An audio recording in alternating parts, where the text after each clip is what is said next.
Ya nggak mungkin nolak juga, Mas. Apalagi ini kan untuk merah putih ya, untuk bangsa dan negara, dan alhamdulillah apa yang saya diberikan ini adalah jabatan Kementerian Pemuda dan Olahraga. Saya sendiri berusia 32 tahun, lahir tahun 90, jadi saya masih generasi milenial. Milenialnya bukan mentok di tengah-tengah. Jadi ini merupakan representasi dari generasi milenial dan juga bisa dibilang Gen Z ya. Jadi ini merupakan kesempatan yang saya terima kasih kepada Bapak Presiden Jokowi, tapi ini beban berat bagi saya karena saya merupakan wakil dari generasi saya.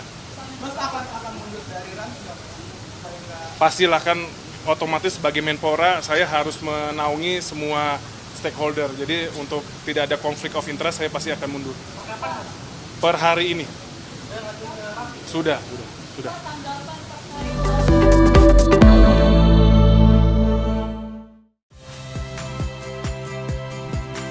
Saya Valeria Bella. Saksikan program-program Kompas TV melalui siaran digital, pay TV, dan media streaming lainnya. Kompas TV, independen, terpercaya.